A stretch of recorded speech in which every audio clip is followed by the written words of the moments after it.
You have learned well, my young pet. Whoa, hey, hi, whoa, okay,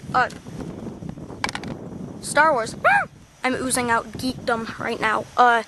Okay, Star Wars, Clone Wars. Now let me just give you my favorite Star Wars films, starting from number 1 all the way up to 6. Number 1, Empire Strikes Back, classic. Number 2, New Hope, also a classic. Number 3, Revenge of the Sith, love Revenge of the Sith. I think it was great watching the transformation into Darth Vader by Anakin. Number 4, Phantom Menace. Screw you guys, I love Phantom Menace. Number 5, Attack of the Clones. Attack of the Clones, great. The last 40 minutes of that movie, incredible. And sadly, number 6, Return of the Jedi. They're all great films, though. Listen, here's my ticket, by the way, to prove it. Listen, a lot of people aren't going to like this movie. If you don't like the prequels, you're going to hate this film.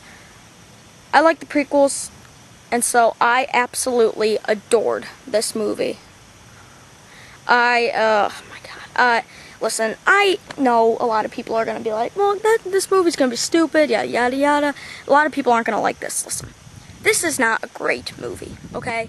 I'll be the first to say that. But you know what? I don't care. I love Star Wars, okay? And I'm really happy to see another chapter in that story that is the great saga that is Star Wars. Listen, the movie starts out, basically, the entire thing is Anakin gets an apprentice, and they have to save Jabba the Hutt's son and bring him back to Tatooine. If not, then the Jabba will have to side with Count Dooku's side, and it looks like the Republic will probably end up losing the Clone Wars. But, listen, I'm going to start out with the bad things and go on to the good. The bad things are, the animation is it's really bad at parts. I mean, it's okay, but at parts you're like, God, this does not look good at all. Especially, like, Mace Windu's eyebrows look like, it's hard to explain, look like this. And they're huge! And I kind of wish they would have had more of Mace Windu's part. Now, but also, like I said about the animation, Obi-Wan and some other people's hair, especially Obi-Wan, I don't know, I just found it in Obi-Wan. His hair looked like wood. You know, I mean, it was more wooden than Hayden Christensen's acting. Kazing! But, yeah, the animation's pretty bad. But you know what?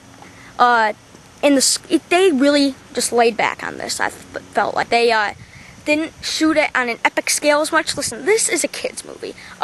It's a nerd movie, you know. It's also for Star Wars geeks, like myself. But it's basically a kid's movie. And there's some cheesy comic relief. And Anakin's apprentice also... No, well, now let's get to some Star Wars geek nitpicks here. Anakin was not a master at this time. He was never a master. That's why in the third one, he got all like...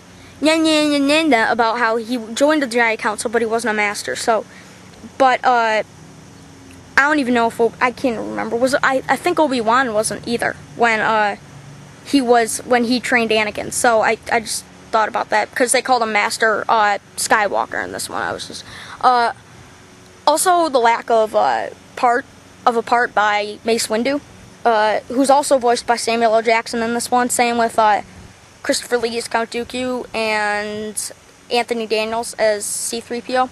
And also, so yeah, and Yoda had a pretty small part in this, but I felt like the voices in this were pretty good. And, you know, listen, even though I said the music isn't as epic and they don't make it as epic, you still get to hear that wonderful John Williams music, you know, which is awesome. Because, it's John Williams, of course. He's, in my opinion, the greatest musical movie composer ever. So, listen, this is a fun movie to watch. I absolutely adored this film. It's not a great movie. It's flawed. A lot of people won't like this, but you know what? I don't care. I love Star Wars, and I love everything about Star Wars. And you know what? Star Wars is far from ending, okay? We're gonna have parodies, spoofs, and just little things here and there. Star Wars is gonna be around for many years to come. Those 6 movies were the tip of the iceberg, and you know what I say? Keep going, because, listen, Star Wars is always gonna be close to my heart. So, thank you. And I just wanted to give this also some more good things about it. The effects are great as usual, even for an animated movie. And like I said, the voices are good too. So you know what? If you're a Star Wars geek that like the prequels, you're gonna love this film. If you don't like the prequels, stay away from it if you can, because you won't like this. But I adore this movie. 7.5 out of 10. It's not like I'm acting like it's great, but it's not great. But I actually I nearly loved it. I came out fully satisfied. So check it out if you can, if you like the prequels. Or bring small kids to it, because it's basically a kids movie, and it's cheesy comic relief, and I like that. 7.5 out of 10.